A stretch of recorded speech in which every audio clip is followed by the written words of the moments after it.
everyone, Mrs. Bezzeg here coming to you from my kitchen. Today I'm going to demonstrate for you how to make oven-baked French fries. I have my mise en place all ready, so before we get started, I'm just going to kind of go over it. We have our three main ingredients that we need for this recipe are potatoes, 4 potatoes washed, 2 teaspoons of seasoning blend, and 3 tablespoons of olive oil. Now, if you don't have olive oil in your pantry, you can use any type of oil. And for my seasoning blend, I took 4 different seasonings that I like. I like garlic, onion, basil, and oregano, and I gave them all equal parts to equal 2 teaspoons. If you don't like any of these, you don't have to use those. If you're not a big seasoned French fry person, then you could just omit the seasoning blends. You don't need them. But I have everything pre-measured out and ready to go. You can see in the back, I've got my oven preheated to 425. And the last thing I got started before with the steps is my baking sheet. I got a baking sheet, put some foil over it because I have a very loved baking sheet. I've used it a lot. So it's pretty sticky. So I like to put foil over it, and I spread some olive oil over it so the French fries wouldn't stick.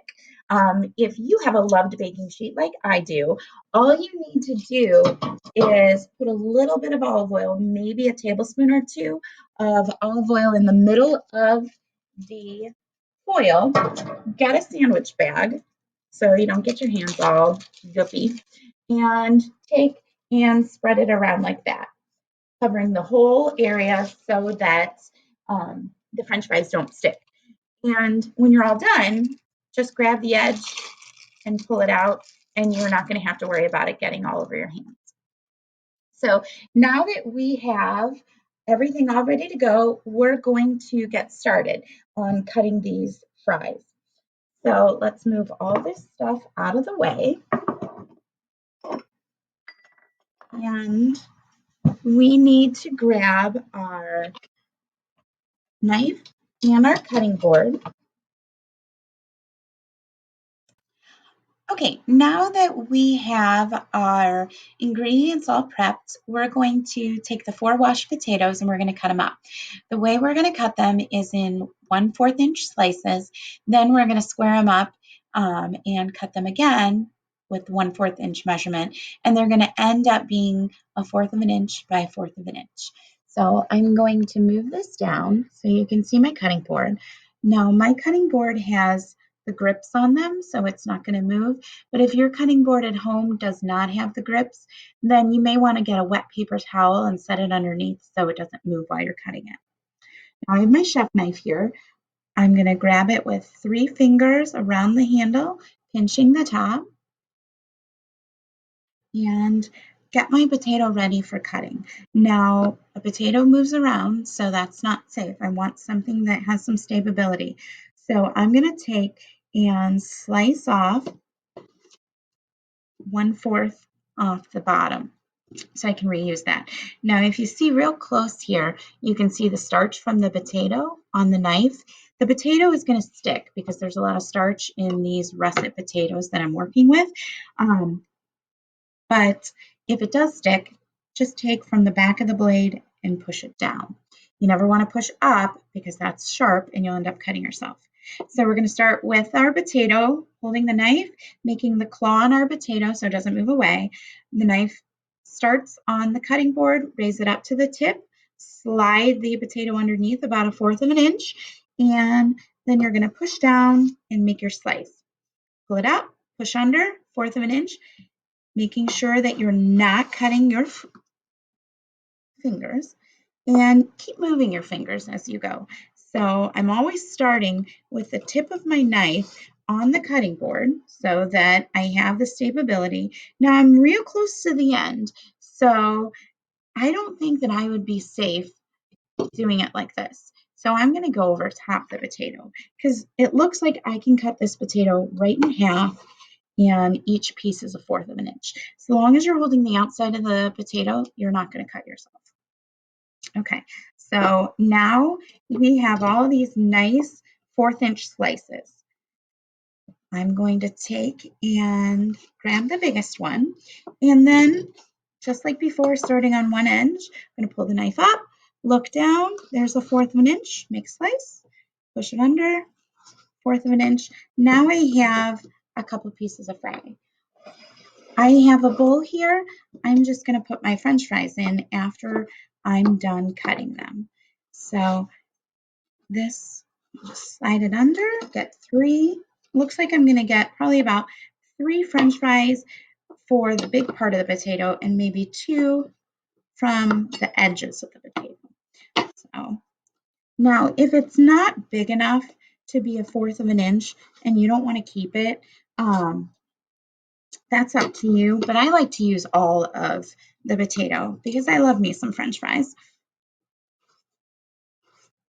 I'm not sure what you guys dip your French fries in, but Miss Bezzeg, she likes to dip it in, wait for it, mayonnaise. That's right. I like mayonnaise on my French fry. Now here, this piece I've already cut.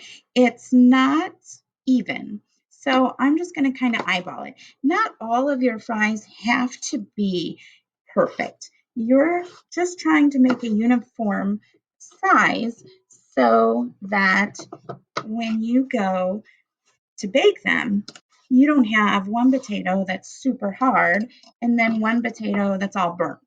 If you don't have uniform sizes when you're making baked French fries, you're going to have some burnt fries, and then you're going to have some French fries that aren't going to taste too good because they might be raw.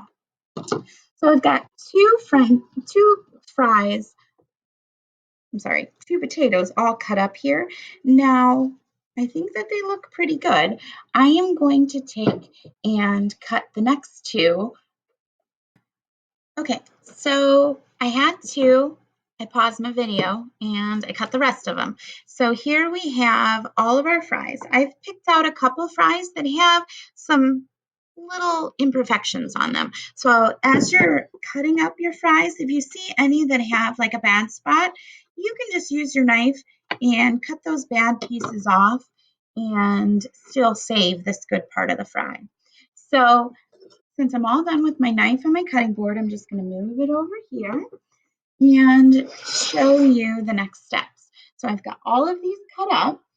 If you remember, I said we had 3 tablespoons of olive oil and 2 teaspoons of our seasoning blend. We're going to take the olive oil and we're going to drizzle it over top the fry. And drizzle just means to pour it lightly all over whatever you're putting it on.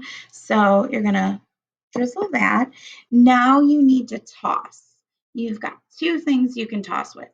These guys, your hands, or if you want to toss with a kitchen utensil, then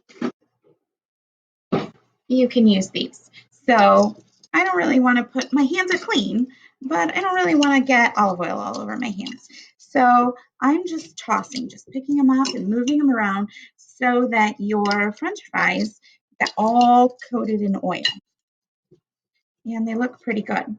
Now, if you're thinking, Miss Bezzeg, I don't like the skins.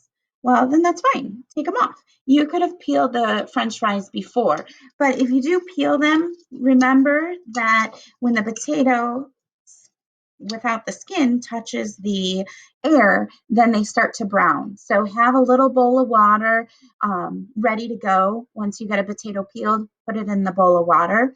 And then when you're ready to slice them up, just take one out at a time, dry it a little bit, and then cut it. Never cut anything that's wet because then you're more likely to cut yourself. Okay, so we've got them all tossed in oil. The next thing that you can do is drizzle this over here, toss it again, or if you want to just sprinkle it lightly, maybe you don't know if you want all 2 teaspoons of the seasoning on your fries, then you can do it this way. So here I've got my lightly greased baking sheet, and I'm just pouring all of this in here. Now it has to be flat. It has to be level. So just take your tongs. You can use your hands too if you want, as long as they're clean. The key to cooking and making sure everyone doesn't get sick is that you always have clean hands. Now, this was 4 potatoes, and this is a large baking sheet. It usually fits pretty perfect. So you just want to have a single layer. It doesn't have to be perfect, them all lined up in a row. You want to be able to have a little bit of space in between them. If you have them all, like these 4 are all jumped together, if you don't give them a little bit of space, then they're not going to evenly cook on all 4 sides. So just spread them out a little bit. Then you can take your seasoning, and I like to just mix it with my fingers a little bit, and then just sprinkle it over top. Now, maybe you've got someone in your family that doesn't like these. You can just sprinkle it on the amount that you think that you're going to eat, and then they can have some that don't have anything on them. It doesn't look like I'm going to use all of it, because I just want a hint of the flavor. I don't want it overpowering. So I probably use maybe a teaspoon and a half. I probably didn't use all 2 teaspoons. Okay, so we've got this all ready to go. And the next thing we're going to do is put it in the oven for 20 to 30 minutes. And halfway through that time, you're going to take and flip them. Okay, so I put the French fries in the oven. They've been baking for 10 minutes. The timer just went off that I need to flip them. There it is. I'm going to turn the timer on. Now, you don't want to flip them in the oven, because if you flip them in the oven, you run the risk of burning yourself. We're all novice cooks here, so just take them out. You can use the tongs if you want to flip them with the tongs. It might be a little difficult though. So something else you could use is a bent edge spatula or a turner, depends on who's asking you for it. All you need to do is go underneath your French fries and flip them over. You can flip as many as you feel comfortable with, flipping at a time. It doesn't have to be perfect, but you just want to make sure that they're not sticking to the bottom and that they can cook evenly. If you just baked them the whole time, and I just lost a fry underneath. If you were baking them and not flipping them, then the bottom's going to brown a little bit and it might burn. So we're just flipping them. Got one more area to flip. Now be careful when you're doing this. Make sure you hold it with an oven mitt so you don't burn yourself. The oven is 425, so this pan is 425 too. Okay, so I think we've got them pretty much all flat again, and we're gonna take and, as I said, I'm left-handed. I don't do well with holding it with my right hand. I'm gonna take it, make sure your oven door is all the way down, and set it in your oven. I'm gonna set it for 10 more minutes, because the recipe says to bake it for 20 to 30 minutes. Now, the time frame differential there is for taking into consideration maybe your 1/4 of an inch isn't the same as my 1/4 of an inch. So we're trying to do it as close as possible. So I'm guessing my French fries are going to be done at about 20 minutes, because I try to make sure they were as close to a 1/4 of inch as I wanted them to be. So now we're just going to wait until they're all done. Okay, so our French fries are almost done. I'm getting ready to take them out of the oven. There goes the timer. I have a cooling rack out. I've got my oven mitt, and I'm going to take them out. Oh, they look delicious. Can't wait to eat them. So just be careful, set them on your cooling rack, let them cool for a couple minutes before you dish them up. And I will put my other pot holder on so that you can see the finished product, what they're going to look like when they come out of the oven. So you can see a nice light brown covering on them. They are nice and golden brown with the seasonings. They look delicious. And once they're all done, once you have them all cooled, you can take and use that same spatula you used to turn them. Grab your plate.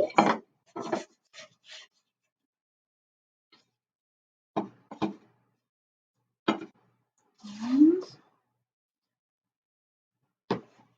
have a great side dish for lunch or dinner. Our mom just made these homemade fries. Time to taste test them. Delicious, right, Jack? Yeah.